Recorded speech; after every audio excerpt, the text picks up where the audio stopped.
The day my brother's new wife, Shelby, joined the family, he gave us a pair of expensive jade bracelets to help us get along.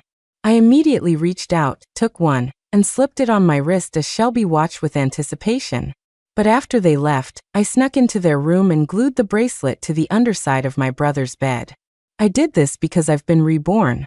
In my last life, I felt sorry for Shelby and the tough life she'd had.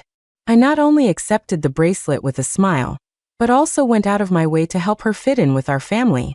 With my help, Shelby's relationships with everyone improved. She even successfully opened a shop and was praised for her business savvy. Meanwhile, my life became a series of disasters. The shops I opened all failed one after another, and then I got into a severe car accident. As I lay dying, I heard Shelby crying, blaming herself to my brother. "Connor, it's all my fault. If it weren't for me, you wouldn't have had to watch Riley suffer like this." My brother comforted her in a low voice.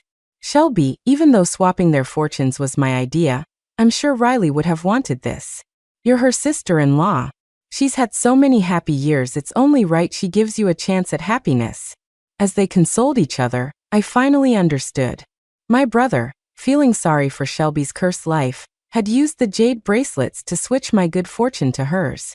I couldn't rest in peace. Now, given a second chance, I will make my vicious brother and his wife reap what they sow. "Riley, come see if you like these jade bracelets." My brother, Connor, opened the box in his hands, revealing a pair of brilliant, beautiful jade bracelets. I snapped back to the present, stunned to see the familiar jewelry in front of me. Isn't this the day Connor gave me the bracelet?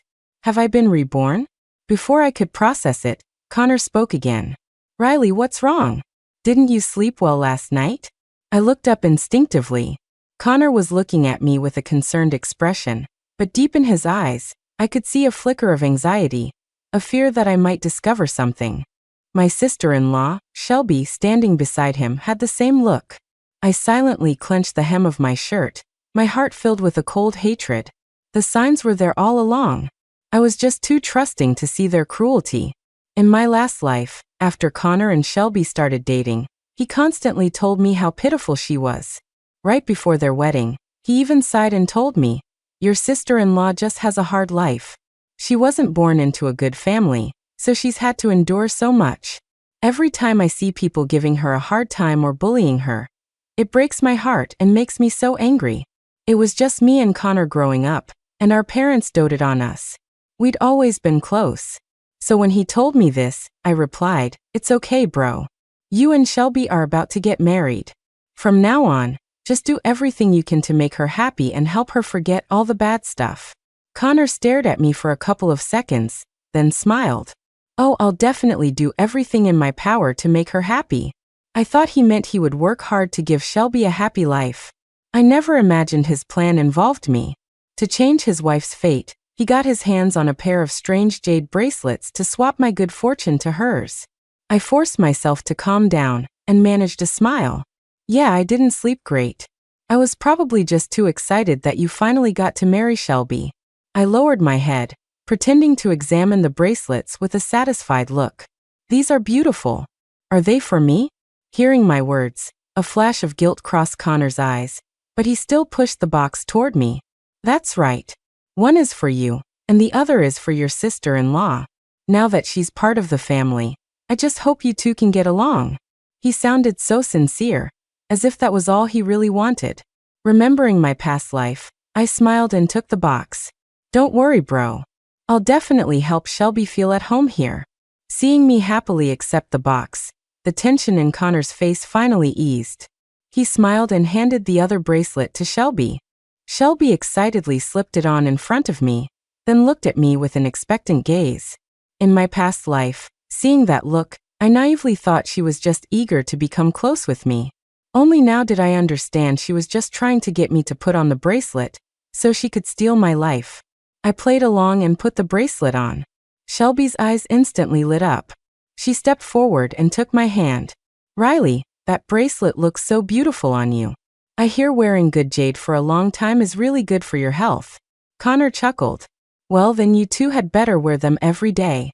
Shelby smiled, tucking a stray strand of hair behind her ear, her face full of adoration. This is the first gift you've given me since we got married. I'll definitely wear it every day. And I'm sure Riley will too, right? Seeing how desperate she was for my promise, I knew I had guessed right. The fortune swapping wasn't instantaneous. It required time. I didn't know how long, but at least I knew that wearing it for a little while wouldn't do any real harm. I smiled and nodded. Of course. Connor studied my expression and finally seemed to relax completely. With the plan in motion, Shelby was thrilled. She couldn't wait to say, "Riley, your brother has to work this afternoon. Why don't you come out shopping with me for a bit?" Her eyes were shining, but I gently pushed her hand away and said apologetically, "I'm sorry, Shelby. I'm just so exhausted. I really need to go back to my room and catch up on some sleep." Shelby's brow furrowed instantly, and she started to say, "But..." Connor quickly grabbed her arm, cutting her off. "I know you want to get along with Riley, but there's no need to rush. Let her get some rest first." Shelby's face paled slightly as she realized she had been too eager. She forced a smile at me and apologized. "You're right, that was thoughtless of me. You go get some rest." I nodded and turned to go upstairs. With my back to them, my eyes turned ice cold. I knew why Shelby was in such a hurry to take me out. She's always been unluckier than most people, choking on water, catching a cold from a slight breeze. Now that I was wearing this bracelet, if we went out and ran into any trouble, I would be the one to suffer. I locked my door and went straight to the window. It was cracked open just enough that I could hear their conversation if I listened carefully. "Honey, when will I finally be free of this bad luck? If this bad luck sticks with me, what about our future kids?" Shelby's voice was soft and pitiful, trembling with tears by the end. "Shelby, don't be silly. As long as I'm here, you'll be safe and sound from now on. When Riley was little, Mom and Dad had her fortune told. She has a rare kind of good luck, not just with money, but with her health too. Just do what the master said. Keep wearing the bracelet, and soon enough, her good fortune will be yours." Connor's voice was full of sympathy, and he said it without a hint of hesitation, as if the person whose life was being stolen wasn't his own sister. Even though I knew he was cruel enough to sacrifice anything for his wife, in that moment, my heart still ached. It was just the two of us kids in our family, and we were always so close. Every time I got into trouble, Connor would jump in and take the blame, accepting the punishment alone. And I would share any treats or new toys I got with him.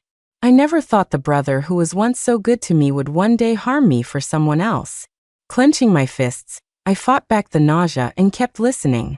Shelby was deeply moved, her tears turning into a smile. "Honey, the only lucky thing that ever happened to me was meeting you. You once told me you'd always put me first and give me all the best things. You really meant it. Silly, you're my wife.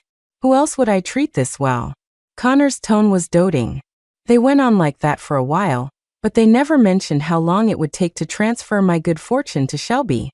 Just as I was getting anxious, Shelby's phone rang. I couldn't hear what the person on the other end said, but after she hung up, she told Connor, "The thing I ordered is ready. They said I can pick it up this afternoon." "Honey, Riley and I just put these bracelets on. I still feel a little nervous. I want her to come with me." Sensing her unease, Connor's heart ached for her. "Then wake her up this afternoon and have her go with you. That way, if anything dangerous happens, she can shield you from it." My eyes went cold. This afternoon was the first time the bracelet caused me to get hurt. I remembered it clearly. While I was with Shelby picking up her package, a flower pot fell and smashed into my head, sending me to the hospital. I looked down, lost in thought for a moment. Pretending I hadn't heard anything, I readily agreed when Shelby came to my room later that afternoon to ask me to go out. Shelby was ecstatic. She dressed up beautifully and looped her arm through mine as we headed out. "Riley, I feel so bad dragging you out when you didn't get enough sleep last night. How about this? If you see a purse you like later, I'll buy it for you. It's on your brother's dime anyway." Her smile was gentle, and I held her gaze for a couple of seconds. If I hadn't died once before, who would have ever guessed that such a kind face hid such a venomous soul? I chuckled. "Sure. I've been running around helping out with everything these past few days. My brother owes me, so you can make it up to me on his behalf." As soon as I said it, The gentle smile on Shelby's face froze, her eyes wide with disbelief. Seeing her reaction, I deliberately asked, "What's with that look, Shelby? Are you having second thoughts?" "What? Of course not. Riley, you really have worked hard these past few days," Shelby said with a strained smile. "Your brother's been busy with work. It's only right for me, as his wife, to make it up to you for him." She said the words, but her eyes were filled with resentment. I knew, of course, that she was just saying it to be polite and never actually intended to spend any money on me. After all, from the moment she started dating Connor, she hadn't paid for a single thing herself. When she went out with Connor, he covered all the expenses. When she went shopping with me, I followed Connor's instructions to never mention money in front of her, and always paid for everything myself. Whenever Shelby felt bad about it, she'd offer to treat me to a meal next time as thanks. But Connor was always telling me how poor her family was and that she had no money, so I should never let her pay for anything, not even as a thank you. So every time Shelby promised to treat me, I still ended up paying. Over the years, she had gotten used to it. She probably never expected me to take her polite offer seriously. Suppressing my disgust, I tightened my grip on her arm and pulled her toward the mall. Shelby's body was stiff, and she bit her lip, forcing down her annoyance. I browsed the designer boutiques, pointed out several bags, and told her with a beaming smile to pay up. When Shelby realized I was serious, a flash of anger crossed her eyes. Finally, she gritted her teeth and pulled out the supplementary card Connor had given her to pay for them. Standing behind her, I smirked, my eyes full of scorn. In my last life, that couple took advantage of me countless times. Even the assets I left behind after I died were transferred to Shelby's name by my brother to show his devotion. After years of being disgusted by them, I was going to get it all back, bit by bit. I walked out with several shopping bags in hand, while Shelby was so heartbroken she couldn't even manage a smile. Terrified I might pick out something else for her to buy, she quickly pulled me out of the mall. "Riley, the time I agreed on with the seller is almost here. We should hurry." I thought for a moment, then smiled and said I was fine with whatever she wanted. The pickup location was the same as in my last life, a busy street with a bunch of food stalls near the mall. Last time, this was where I got hit. As we got closer, Shelby's expression grew more excited. She grabbed my hand and urged me to hurry, unwilling to even wait for the last few seconds of the red light. "Shelby, it's a red light.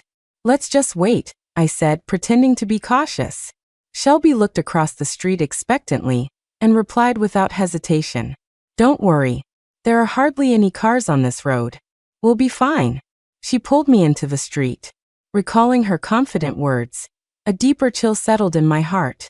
In the past, whenever we went out together, she was always so careful, afraid of getting bumped or hurt. But now, wearing the bracelet that could steal my good fortune, she was reckless, completely indifferent to what would happen to me after my luck was gone. A cold smile touched my lips. I glanced down at the gleaming jade bracelet on my wrist, a ruthless glint in my eyes.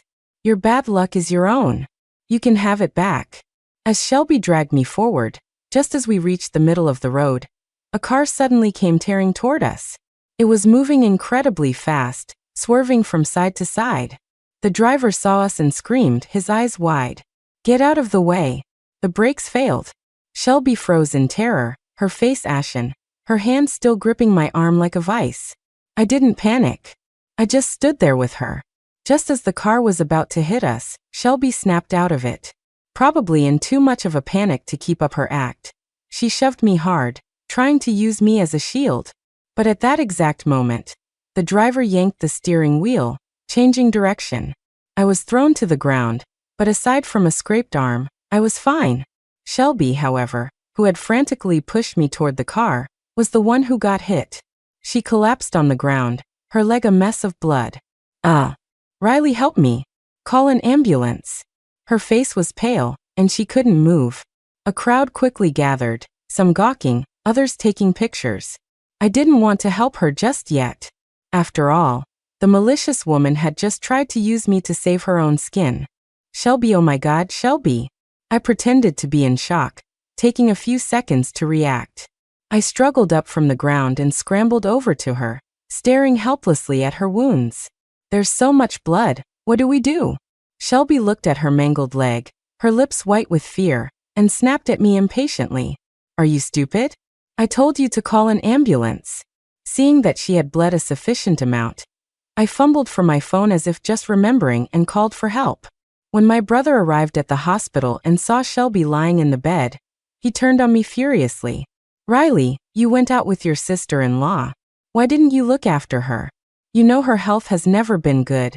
Lying in the hospital bed, Shelby's eyes were red as she listened to Connor berate me.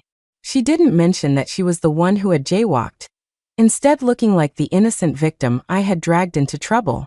The smile faded from my face. Connor, she was with me, but she's the one who pulled me into the street against a red light. This isn't my fault. Connor froze, then frowned. Even so, you should have stopped her. Before he could finish, Shelby raised a hand and tugged on his sleeve. Her voice choked with tears as she blamed herself. Honey, don't blame Riley. It really was my fault today. I was in too much of a hurry. I saw there weren't any cars and just wanted to cross quickly. I never expected a car to come out of nowhere. She sounded so pathetic that Connor's heart immediately went out to her. He comforted her right in front of me before angrily dragging me out of the room. Riley, when did you become so inconsiderate? Yes, your sister-in-law made a mistake today, but she's the one who got hurt. She's already upset. So did you have to say that to her face? What have I told you before? Your sister-in-law grew up poor and has never had an easy day in her life. As her family, we should be as patient and caring as we possibly can. Halfway through his lecture, I couldn't help but scoff. Connor, you're the one who married her. You can treat her however you want. Why are you telling me all this? Anyone who didn't know better would think I was the one who married her. Connor was stunned. He stared at me in disbelief, a confused look in his eyes. How can you say that? Riley, you've been acting so strange ever since I saw you. What's wrong with you? He sounded genuinely perplexed, but there was also a flash of panic in his eyes, as if he was afraid I'd figured something out. His gaze flicked to my wrist. Seeing the familiar jade bracelet, his expression relaxed slightly. I sneered internally, but my face remained cold. Why don't you ask Shelby yourself? I'm going to get some food. With that, I brushed past his shoulder and went downstairs. 2 minutes later, I was back outside the hospital room door. Connor was frowning, asking Shelby, honey, what's going on between you and Riley? She looks like she has a problem with you. Shelby hesitated for a moment before saying guiltily, I was in such a hurry, I accidentally pushed Riley down, and she almost got hit by the car. It was my fault. Connor let out a sigh of relief. I thought it was something serious. It was an accident. Why is she making such a big deal out of it? She's not a kid anymore. In such a dangerous situation, he never once considered the potential consequences of Shelby shoving me. He just complained that I was being petty. I just checked. The jade bracelet on her wrist is perfectly fine, so don't worry. Today was just the first day, so the bracelet hasn't had much effect yet. The master said that once she's worn it for 7 days, her good fortune will be completely transferred to you. Honey, just rest up in the hospital for the next couple of days. Don't go running around again. After a few more words of advice, the two of them were back to their lovey-dovey talk. Leaning against the wall, I finally breathed a sigh of relief. The whole reason I risked going out with Shelby today was to find out how the bracelet worked. Now that I knew, there was no reason to stay at the hospital and take care of her. Glancing at the bracelet on my wrist, I pulled out my phone and texted Connor that something had come up at one of my stores, then turned and left. If this bracelet was so powerful that it could swap someone's fortune in just 7 days, then let it swap Connor's good fortune to Shelby. They were a married couple, and Connor loved her so deeply. He would surely be willing to give her his good fortune. I rushed home. An employee from one of my jewelry stores arrived shortly after, having received my message. Ma'am, here's the bracelet you asked for. Take a look. I opened the box and examined it carefully. The jade bracelet glowed with a green light, very similar to the one Connor had given me. As long as you didn't look too closely, you couldn't tell the difference. The bracelet is perfect. I'll give you a raise. And remember, don't tell anyone about this. I smiled as I gave my instructions. The employee's eyes lit up. and she promised to keep her lips sealed. After she left, I took off the bracelet I'd painstakingly dug out of a drawer in my room and put on the replica. As soon as I heard Shelby wanted me to go out with her that morning, I started rummaging through my old jewelry boxes. After comparing them one by one, I actually found one that looked almost identical to the bracelet from Connor. If I hadn't swapped them out beforehand, I would be the one lying in that hospital bed right now. Back in my room, I took out the real bracelet from Connor. Without a second thought, I went to his and Shelby's bedroom and stuck it firmly to the underside of his side of the bed. That morning, I had already contacted a well-known psychic. He told me that objects designed to swap a person's luck are inherently malevolent, and using them to harm others is a truly evil act. If I wanted the person who harmed me to suffer a backlash, I should place it as close to them as possible, somewhere they would be in contact with it every day. I thought about it carefully. There was no place more suitable than under their bed. In my last life, Connor was so eager for Shelby to shed her bad luck that he postponed their honeymoon until the end of the year. After I put on the bracelet, he kept finding excuses for me to go out shopping with Shelby, terrified that he wouldn't be able to steal my good fortune. I remembered that for the next 2 weeks, he and Shelby would be staying at home, which was just enough time to transfer his good fortune to her. A cynical smile played on my lips as I left their room. That night, Connor came home alone. When he saw me, his eyes instinctively darted to my wrist. After confirming the bracelet was still there, he relaxed and said, "Riley, your sister-in-law told me what happened. It was wrong of her to push you, but she was just scared. It was an instinct to want someone to protect her. You know, no one ever really cared about her when she was growing up. She's timid, so deep down she craves having someone to shield her when danger strikes. Anyway, don't hold it against her. You weren't hurt, so let's just let it go." He so casually dismissed the whole thing that I finally snapped. "What do you mean I wasn't hurt? Connor, are you saying only your wife's life matters? You don't give a damn whether I live or die?" I confronted him head-on. Connor frowned, his tone laced with impatience. "I just said you weren't hurt, so you shouldn't hold a grudge against your sister-in-law. Why are you overthinking things?" He rubbed his temples, his voice full of disappointment. "I thought that as a woman, you'd be able to empathize with how hard she's had it. But you forget it. Just pretend I didn't say anything." I stared at his face, searching for any crack in his performance, but Connor's act was flawless. If I hadn't already been killed by them once, his words would have made me question myself, maybe even feel guilty. I might have even gone to the hospital to make peace with Shelby. I let out a derisive laugh. Yeah, right. I was born lucky, getting whatever I wanted my whole life. Of course I can't empathize with a sister-in-law who shoves me in front of a car to save her own skin. Connor seemed surprised by my response. A flicker of shock crossed his eyes, quickly replaced by anger. "Riley, I already told you she didn't do it on purpose. What will it take for you to drop this? Does she have to get on her knees and beg you?" Seeing his anger, I stopped arguing and reached for the bracelet on my wrist. "She doesn't have to beg. I'll just give the bracelet back to you. And from now on, we'll just be strangers living under the same roof." "No, don't take it off." Connor panicked, reaching out to stop me. I glared at him. "Why are you stopping me?" Connor's anger instantly vanished, and his tone softened considerably. "Riley, you can't take your anger out on the bracelet. It took me forever to find this pair. It cost me," he paused, "this much. When I bought them, I was just thinking about you and your sister-in-law getting along. If you smash it in a fit of anger, how are you two ever going to make up?" He held up 7 fingers. A cold smile curled my lips. 7 figures to buy a pair of bracelets to steal my good fortune. Wow, Connor, your love for Shelby is truly deep. I suppressed the rage boiling inside me and couldn't help but wonder, what would Connor's expression be when he found out I'd swapped his good fortune over to Shelby? He'd probably be thrilled. With that thought, I composed myself, my expression still cold. "What? It's okay for Shelby to push me as a human shield because she was scared, but it's not okay for me to smash a bracelet in a fit of anger to vent?"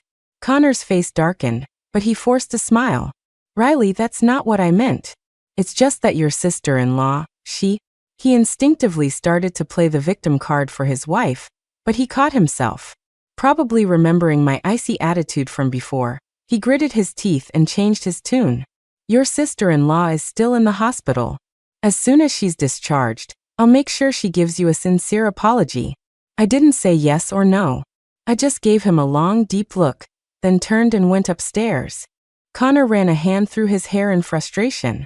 After sending a quick text to his wife, he headed upstairs, planning to get to bed early so he'd have the energy to be with her the next day. Shelby spent 2 days in the hospital before being discharged to recover at home. Lying in bed, she apologized to me with tears streaming down her face. Riley, I'm so sorry. Please forgive me. Please don't be mad at me. Connor, standing beside her with dark circles under his eyes, spoke up on her behalf, frowning. See, your sister-in-law has apologized. Just be the bigger person and let it go. I glanced at the exhaustion on his face and chuckled softly. Fine. Since Shelby has apologized, let's just put this behind us. Connor let out a visible sigh of relief. Shelby wiped away her tears, glanced at the bracelet on my wrist, and forced a smile. Riley, I knew you were generous. I looked down at my phone, my tone neutral. Something just came up at my shop. I have to go. After making an excuse to leave their bedroom, I didn't leave right away. Instead, I stood by the door, listening carefully. About 2 minutes passed before I heard them start talking. From the way Riley was acting, it seems like she hasn't forgiven me yet, Shelby said, her voice filled with grievance. Connor's tone was weary and cold. Don't worry about her. As long as she said she forgives you and won't try to smash the bracelet, it's fine. Honey, the master said that once the bracelet has been worn for more than 3 days, it locks onto her, and we can slowly start draining her good fortune. Today is the 3rd day. After tonight, your bad luck will be gone. As he said this, his voice was filled with excitement and joy. Connor was so focused on transferring my good fortune to Shelby that he hadn't noticed anything unusual about himself. I smirked, tiptoed away, and waited to see what would happen to Connor once his own good fortune was drained away. I didn't have to wait long. The next morning at the breakfast table, Connor got a call. A major project he was in charge of had run into a serious problem, and he was being held fully responsible. Connor's face turned pale. He tried desperately to explain himself over the phone, but it was useless. Shelby looked worried. How could something suddenly go wrong like that? How should I know? Connor snapped, his tone sharp with frustration now that it was his career on the line. Ever since they started dating, Connor had always spoken to Shelby in a soft, gentle voice. This was the first time he had ever lost his temper with her. Shelby's eyes immediately welled up, and she looked at him with a hurt expression. I slowly sipped my congee, keeping an eye on both of them. In the past, Connor would have immediately apologized and dropped everything to comfort her. But the project that had gone wrong was the first major one he had ever managed, and it was crucial for his chances of promotion. With such a huge project in jeopardy, he had no time to coddle his wife. He didn't even look at her. He just rushed out the door, still on the phone. For the next 2 days, Connor came home late at night and left again first thing in the morning. Despite his efforts, the project couldn't be saved. He came home completely dejected, looking like his soul had left his body. Shelby rushed over to him, worried. Honey, what's wrong? Don't scare me, say something. Honey, my project is dead, Connor said, his eyes vacant. Shelby comforted him tenderly. It's okay, honey. It was just bad luck this time. I know you'll succeed next time. As she tried her best to console him, something in Connor seemed to snap. He violently pushed her away and yelled.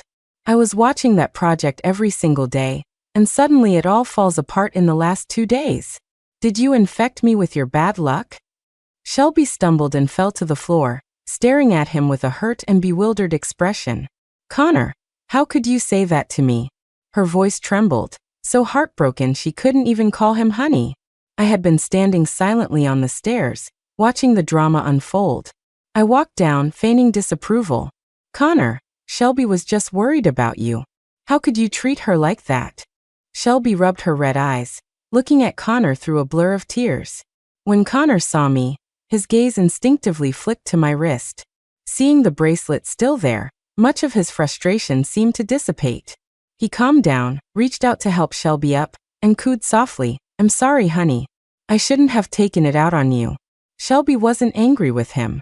She wiped her tears and hugged him, playing the part of the devoted, long-suffering wife. The scene was so nauseating I couldn't watch. I turned and went back upstairs. "Honey, don't worry. Everything will be better tomorrow." Shelby's comforting voice trailed after me. I paused for a second, my eyes growing cold. I knew why she said that. Tomorrow was the 7th day. After tonight, the fortune swapping would be complete. I woke up early the next morning, and Shelby was already urging me to get ready. "Riley, you've been so busy with me and your brother's affairs lately. You haven't had a chance to relax. Let's all go camping today." I stared at her, then asked casually, "My brother just had a major issue at work. Is this really a good time for him to take a day off?" Shelby's expression stiffened for a second before she smiled. "His company already approved it. They said he should take a couple of days to rest." I knew that was just a nice way of putting it. The truth was, Connor had screwed up and his boss was sick of him. In my last life, Connor's career had been smooth sailing, nothing like this had ever happened. I remembered that day. I had gone with Shelby to a spa. On our way out, I was hit by a car that had lost control. The hospital tried to save me for hours. Connor only showed up after they declared me dead, at which point he immediately started comforting a guilt-ridden Shelby. Shelby, even though swapping their fortunes was my idea, I'm sure Riley would have wanted this. You're her sister-in-law. She's had so many happy years, it's only right she gives you a chance at happiness. At that moment, I was already grieving my own tragic end.